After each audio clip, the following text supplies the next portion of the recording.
തിരുവില്ലാമലയുടെ സമഗ്ര വികസനം ലക്ഷ്യമിട്ട് 2026-27 വർഷത്തെ ബഡ്ജറ്റിൽ കൃഷി വികസനം, വനിതകൾക്ക് തൊഴിൽ സംരംഭങ്ങൾ തുടങ്ങാൻ ധനസഹായം, ക്ഷീര കർഷകർക്കും ആട് വളർത്തൽ, ഭവന നിർമ്മാണം, പുനരുദ്ധാരണം, കാർഷിക മേഖല, കുടിവെള്ള സ്രോതസ്സുകൾ ഇതിനും മുൻഗണന നൽകിക്കൊണ്ടാണ് പഞ്ചായത്തിന്റെ കന്നി budget vice president Sheela Panicker അവതരിപ്പിച്ചത്. 46,45,25,660 രൂപ പ്രതീക്ഷിത വരവും 24,26,994 രൂപ വരവും 32,17,24,666 രൂപ നീക്കിയിരിപ്പുള്ള ബഡ്ജറ്റാണ് അവതരിപ്പിച്ചത്.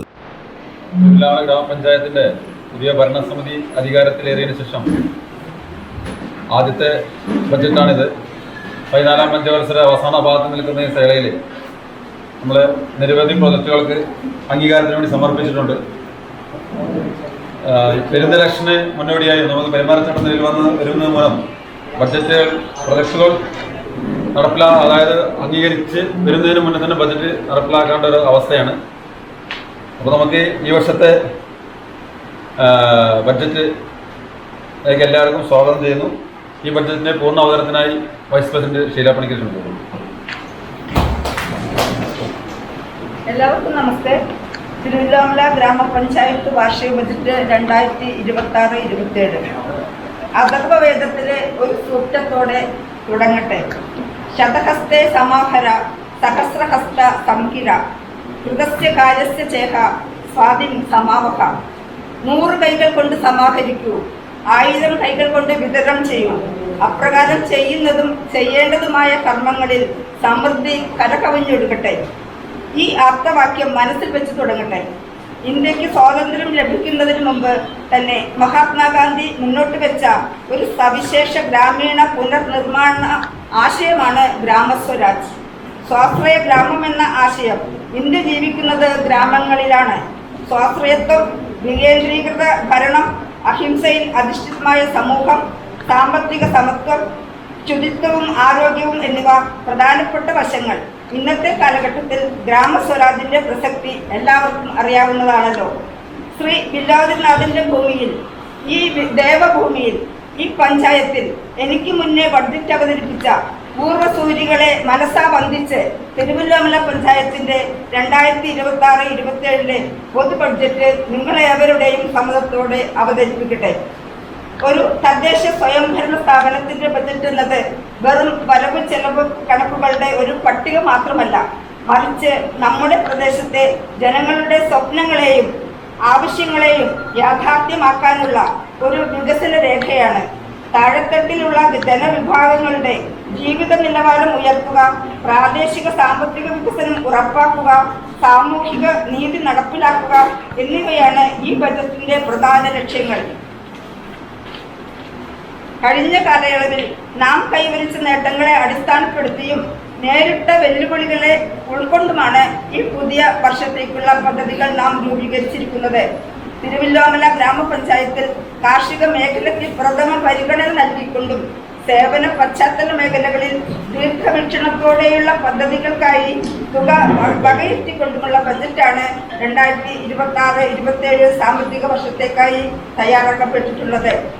അടുത്ത സാമ്പത്തിക വർഷം തന്നെ പൂർണ്ണമായും പൂർത്തിയാകുന്ന തരത്തിലുള്ള വ്യത്യസ്തങ്ങളായ പദ്ധതികളാണ് വിവിധ മേഖലകളിലായി വിഭാവനം ചെയ്തിട്ടുള്ളത്. സാമ്പത്തിക വർഷത്തിൽ ലഭിക്കുന്ന പദ്ധതി പണം പൂർണ്ണമായും വിനിയോഗിക്കപ്പെടുന്നതിന് ഇതിലൂടെ ലക്ഷ്യമിടുന്നു. പഞ്ചായത്തി രാജ് സംവിധാനത്തിലെ അടിസ്ഥാന ശിലകളായ ഗ്രാമസഭകളിൽ നിന്നും ഉരുത്തിരിഞ്ഞു വന്നിട്ടുള്ള നിർദ്ദേശങ്ങളാണ് വിവിധ മേഖലകളിലെ പദ്ധതികളായി ഏറ്റെടുത്ത് ഈ ബജറ്റിൽ ഉൾക്കൊള്ളിച്ചിട്ടുള്ളത്. തിരുവല്ലാമല ഗ്രാമപഞ്ചായത്തിലെ പിന്നോക്ക വിഭാഗങ്ങൾക്കും ഭിന്നശേഷിയുള്ള വ്യക്തികൾക്കും വൃദ്ധർക്കും നിരാലംബരായ രോഗികൾക്കും കുട്ടികൾക്കും സ്ത്രീകൾക്കും കൂട്ടായ്മകൾക്കും എന്നിങ്ങനെ കൈത്താങ് ആവശ്യമായവരും പ്രത്യേക പരിഗണന അർഹിക്കുന്നവരുമായ സമൂഹത്തിലെ എല്ലാ വ്യക്തികൾക്കും ഉചിതമായ രീതിയിലുള്ള പദ്ധതികൾ ആസൂത്രണം ചെയ്യുകയും തുക വകയിരുത്തുകയും ചെയ്തിട്ടുണ്ട്. സുതാര്യതയും ജനപങ്കാളിത്തവുമാണ് ഈ ഭരണകൂടത്തിന്റെ കരുത്ത്. ജനങ്ങളുടെ നിർദ്ദേശങ്ങളും ഗ്രാമസഭകളിൽ ഉയർന്നു വന്ന ആവശ്യങ്ങളും പരിഗണിച്ചുകൊണ്ട് തയ്യാറാക്കിയ ഈ ബജറ്റ് നമ്മുടെ നാടിന്റെ സുസ്ഥിരമായ വളർച്ചയ്ക്ക് വഴിയൊരുക്കുമെന്ന് എനിക്ക് ഉറപ്പുണ്ട്. ഇനി ഈ ബജറ്റിലെ പ്രധാന പദ്ധതികളിലേക്കും സാമ്പത്തിക വശങ്ങളിലേക്കും നമുക്ക് കടക്കാം. വസ്തുനികുതി പിരിവ് 100% പിരിച്ചെടുക്കുക വഴി തനത് ഫണ്ട് വർദ്ധിപ്പിക്കുന്നതിനായി അക്ഷീണം പ്രവർത്തിക്കുന്ന ജനപ്രതിനിധികളും ജീവനക്കാരും പ്രത്യേകം അഭിനന്ദനം അർഹിക്കുന്നു. ലൈഫ് മിഷൻ പദ്ധതിയിലൂടെ എല്ലാ ഭവനരഹിതർക്കും വീട് എന്ന സ്വപ്നം സാക്ഷാത്കരിക്കുന്നതിനും വീടുകളുടെ പുനരുദ്ധാരണത്തിനുമായി ഏകദേശം 3,90,00,000 രൂപ വകയിരുത്തിയ പദ്ധതികൾ അടുത്ത സാമ്പത്തിക വർഷത്തേക്ക് വിഭാവനം ചെയ്തിട്ടുള്ളതാണ്. വികസന ഫണ്ട് പൊതുവിഭാഗം ഇനത്തിൽ അടുത്ത സാമ്പത്തിക വർഷത്തേക്ക് ആകെ അനുവദിക്കപ്പെട്ട 3,28,00,000 രൂപയിൽ നിന്നും ഉൽപാദന മേഖലയ്ക്കും സേവന മേഖലയ്ക്കും പശ്ചാത്തല മേഖലയ്ക്കും കൂടി 3,23,58,300 രൂപ നീക്കിവച്ചിട്ടുള്ളതാണ്. പഞ്ചായത്തിലെ റോഡുകളുടെ മെയിൻ്റനൻസിനായി 1,74,00,000 രൂപയും കൈമാറി കിട്ടിയ സ്ഥാപനങ്ങളുടെ സംരക്ഷണം, പൊതുകിണറുകളുടെ മെയിൻ്റനൻസ് എന്നിവയ്ക്കായി നോൺ റോഡ് വിഭാഗത്തിൽ നിന്നും 69 ലക്ഷം രൂപയും ബജറ്റിൽ വകയിരുത്തിയിട്ടുണ്ട്.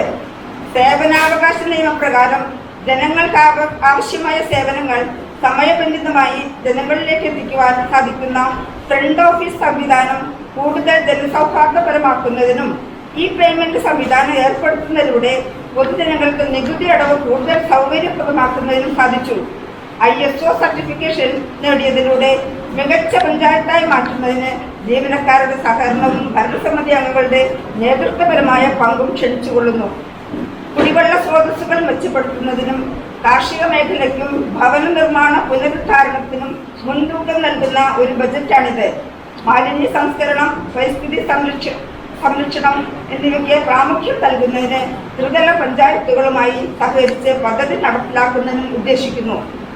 നെൽകൃഷി വികസനം, വനിതകൾക്ക് തൊഴിൽ സംരംഭത്തിന് ധനസഹായം അനുവദിക്കൽ, പാൽ ഉൽപാദനത്തിന് ധനസഹായം അനുവദിക്കൽ, ആട് വളർത്തൽ, കൃഷി മത്സ്യമേഖലയുടെ സംയുക്ത വികസനം, അക്വാപോണിക്സ് തുടങ്ങിയ പ്രാഥമിക ഉൽപാദന മേഖലയുടെ വികസനത്തിനായി 1,24,800,000 രൂപ വകയിരുത്തിയിട്ടുണ്ട്. കുടിവെള്ളക്ഷാമം പരിഹരിക്കുന്നതിനായി കേന്ദ്ര ധനകാര്യ കമ്മീഷൻ തുക നീക്കിവച്ചിട്ടുണ്ട്. മുൻകാലങ്ങളിൽ ഈ ഇനത്തിൽ 77 ലക്ഷം രൂപയാണ് ലഭിച്ചു വരുന്നത്. എല്ലാവർക്കും വീട് എന്ന സ്വപ്ന സാക്ഷാത്കാരത്തിനായി ഈ ബജറ്റിൽ നിന്ന് 1,63,00,000 രൂപ വകയിരുത്തിയിട്ടുണ്ട്. കേന്ദ്ര സർക്കാരിന്റെ പ്രൈം മിനിസ്റ്റർ ആവാസ് യോജനയ്ക്ക് ഉപരിയായിട്ടാണ് ഈ തുക നാടിന് ധനസഹായമായി ലഭിക്കുന്നത്. സമൂഹത്തിന്റെ ചാലക ശക്തിയാണ് വനിതകൾ എന്ന് അംഗീകരിക്കപ്പെട്ടതാണ്. വനിതകളുടെ സ്വയം പര്യാപ്തതയ്ക്കായി ധനസഹായം അനുവദിക്കുന്നതിന് 58,98,000 രൂപ വകയിരുത്തിയിട്ടുണ്ട്. കുട്ടികൾ, ഭിന്നശേഷിയുള്ളവർ, ഭിന്നലിംഗക്കാർ എന്നിവർക്ക് 33,40,000 രൂപയും വയോജനങ്ങളുടെ ക്ഷേമത്തിന് 23,300,000 രൂപയും വകയിരുത്തിയിട്ടുണ്ട്. മാന്യരെ, മേൽ വകയിരുത്തലുകൾ നിലവിലെ സാഹചര്യം പരിഗണിച്ചാണ് നടത്തിയിട്ടുള്ളത്. ഈ വകയിരുത്തലുകളിൽ കേന്ദ്ര ധനകാര്യ കമ്മീഷൻ അനുവദിക്കുന്ന തുകയുടെ വകയിരുത്തലുകൾ നടത്തിയിട്ടില്ല എന്നത് ഓർക്കേണ്ടതുണ്ട്. മുൻകാലങ്ങളിലെ അനുഭവത്തിൽ ശുചിത്വ മേഖലയ്ക്കും കുടിവെള്ള മേഖലയ്ക്കുമായി 77 ലക്ഷം രൂപയും മറ്റു പൊതു ആവശ്യങ്ങൾക്കായി 42 ലക്ഷം രൂപയും അനുവദിക്കൽ പതിവുണ്ട്. നമ്മുടെ പഞ്ചായത്തിൽ തനത് വരുമാനം വർദ്ധിപ്പിക്കുന്നതിനാവശ്യമായ നടപടികൾ സ്വീകരിക്കേണ്ടതുണ്ട്.